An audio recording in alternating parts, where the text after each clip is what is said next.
محمد حنیفہ صاحب. شکریہ سر، آپ نے مجھے بولنے کا موقع دیا.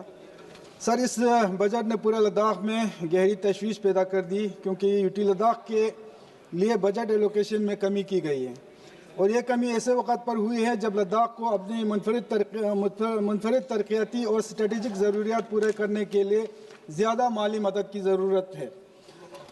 سر، یوٹی بننے کے بعد پہلا سالانہ بجٹ ایلوکیشن تقریباً 3500 کروڑ کے آس پاس رکھی گئی تھی، لیکن دوسرے سال میں تقریباً ترقیاتی خلا اور ایڈمنسٹریٹو چیلنج کو دیکھتے ہوئے اسے بڑھا کر تقریباً 6000 کروڑ کے آس پاس کر دیا گیا.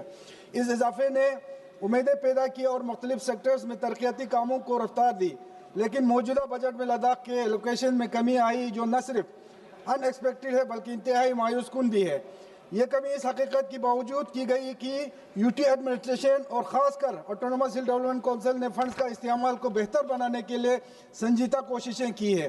کیپیکس بجٹ میں یوٹیلائزیشن تقریباً 90% تک رہا ہے اور کئی سیکٹرز میں ایکسپینڈیچر حالیہ برسوں میں تقریباً 100% تک پہنچا ہے. اس وقت میں جب نظام مضبوط ہو چکے ہیں، امپلیمنٹیشن بہتر ہوئی ہے، لوکیشن میں کمی جاری منصوبوں پر اثر ڈالے گی اور فیوچر پلاننگ کو محدود کر دے گی.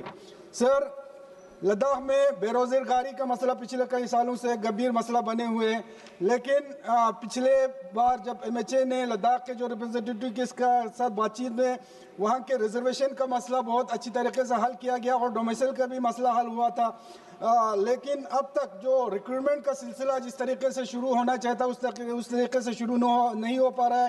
ویکانٹ پوسٹ بہت خالی پڑے ہیں. ان کے حساب سے بجٹ ایلوکیشن کرنے کی ضرورت ہے. میرے آپ کے ذریعے درخواست ہے کہ سبھی گیزیٹڈ اور نان گیزیٹڈ پوسٹ کے لیے بحالی جلد از جلد شروع کر کے اسے ٹائم باؤنڈ مینر میں پورا کیا جائے. سر، ایک اور سنگین مسئلہ یہ ہے کہ پہلے جن نئے ضلعوں کا اعلان کیا گیا تھا، کئی ڈسٹرکٹ کا اعلان کیا گیا تھا، ان کا بجٹ میں کوئی ذکر نہیں کیا گیا ہے. میں حکومت سے درخواست کرتا ہوں کہ ضلع بنانے کے ساتھ مناسب بجٹری سپورٹ بھی فراہم کیا جائے. آنریبل سر، ایگریکلچر اور ہارٹیکلچر لداخ کے رورل اکانومی کے بیک بون ہے اور لداخ کے کئی علاقوں میں ہارٹیکلچر کی بے پناہ پوٹینشیل موجود ہے. خاص طور پر ایپریکاٹ، ایپل اور سبیکتون میں ان کو ملکی اور غیر ملکی بازار میں الگ پہچان حاصل ہو چکی ہے اور انہیں گلف کنٹریز میں ایکسپورٹ بھی کیا جا رہا ہے. لیکن کلائمیٹ چینج کے باعث بڑھتے ٹیمپریچر نے لداخ کے بڑے حصوں میں سوکھے کے جیسے حالات پیدا کر لیے ہیں. شدید پانی کی کمی اور سنچائی انفراسٹرکچر کی کمی کی وجہ سے ہارٹیکلچر بڑھ نہیں پا رہے، حتیٰ کہ موجودہ باغات بھی خشک ہو رہے ہیں. آنریبل سر، ہارٹیکلچر لداخ کے لیے ایک گیم چینجر ثابت ہو سکتی ہے. یہ کسانوں کے لیے آمدنی اور نمایاں طور پر بڑھا سکتی ہے اور روزگار پیدا کر سکتی ہے. خاص طور پر نوجوانوں میں ایک مضبوط ہارٹیکلچر سیکٹر جوانوں اور خواتین کے لیے سسٹینیبل آمدنی پیدا کر سکتے ہیں. اس مقصد کے لیے لداخ کو فوری طور پر ڈراؤٹ افیکٹڈ ایریا میں بڑے سنچائی پروجیکٹ کے لیے فائنینشیل سپورٹ ضرورت ہے، جن میں بڑے پیمانے پر کنالز اور سولر لفٹ ایریگیشن پروجیکٹ شامل ہیں. سر، اب میں آپ کے دھیان ایجوکیشن سیکٹر کی طرف لانا چاہوں گا. یوٹی بننے سے پہلے لداخ کے سرکاری اسکول جے کے بوس کے ساتھ ایفیلیٹڈ تھے. یوٹی بننے کے بعد کلاس 10ویں اور 12ویں کو سی بی ایس ای کے ساتھ ایفیلیٹ کر دیا گیا، لیکن پرائمری اور مڈل اسکول کی سٹیٹس اب تک واضح نہیں ہے. اس سے ایڈمنسٹریٹو کنفیوژن پیدا ہو رہی ہے، اکیڈمک پلاننگ متاثر ہوتی ہے. مزید یہ جو school C B S E affiliated میں لائے گئے ہیں وہ بنیادی C B S E infrastructure norm بھی پورا نہیں کرتے ہیں. ان اسکولوں کو مکمل اور حل کی ضرورت ہے. سر، سینٹر سے اسپیشل فائنینشیل سپورٹ کے بغیر لداخ کے لیے C B S E standard کو مؤثر طریقے سے امپلیمنٹ کرنا بہت مشکل ہوگا.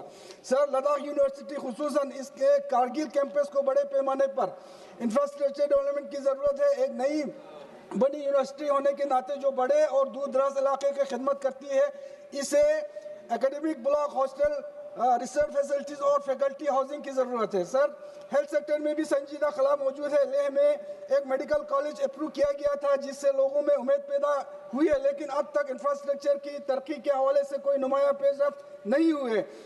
اس طرح کارگل میں انجینئرنگ کالج سر پلیز کچھ امپورٹنٹ ایشوز ہے. سر، کرگل میں انجینئرنگ کالج کا اعلان ہوا ہے، زمین کی نشاندہی ہو چکی ہے، مگر اب تک فنڈ منظور نہیں ہوا ہے.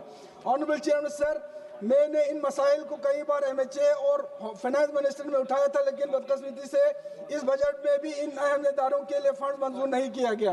مناسب ہیلتھ کیئر اور ٹیکنیکل ایجوکیشن انفراسٹرکچر کے بغیر لداخ بیلنس ڈیولپمنٹ حاصل نہیں کر سکتا۔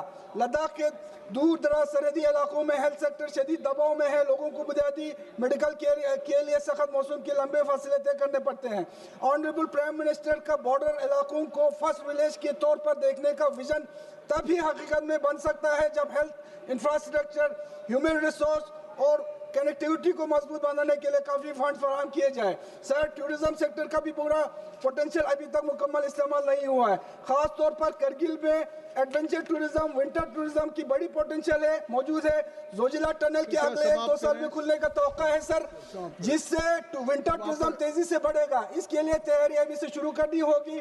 سنو skiing, ice hockey, skating, ice اور دیگر ونٹر سپورٹ جن میں سے کئی اولمپک ڈسپلن ہیں، لداخ میں بہترین امکانات رکھتے ہیں، مگر مناسب ٹریک، ٹریننگ فیسلٹیز اور انفراسٹرکچر کی کمی کے اگر مناسب فنڈنگ فراہم کی جائے تو لداخ ایک ونٹر سپورٹنگ ڈیسٹینیشن بن سکتا ہے جو مقامی نوجوانوں کے لیے اکنامک اور امپلائمنٹ اپورچونٹی پیدا کرے گا۔ اس لیے فنڈ، فوکس بجٹری ایلوکیشن اور لانگ ٹرم پلاننگ کی ضرورت ہے سر۔ بہت دھنیواد، شکریہ سر۔ شکریہ۔ شری وشال پاٹل جی۔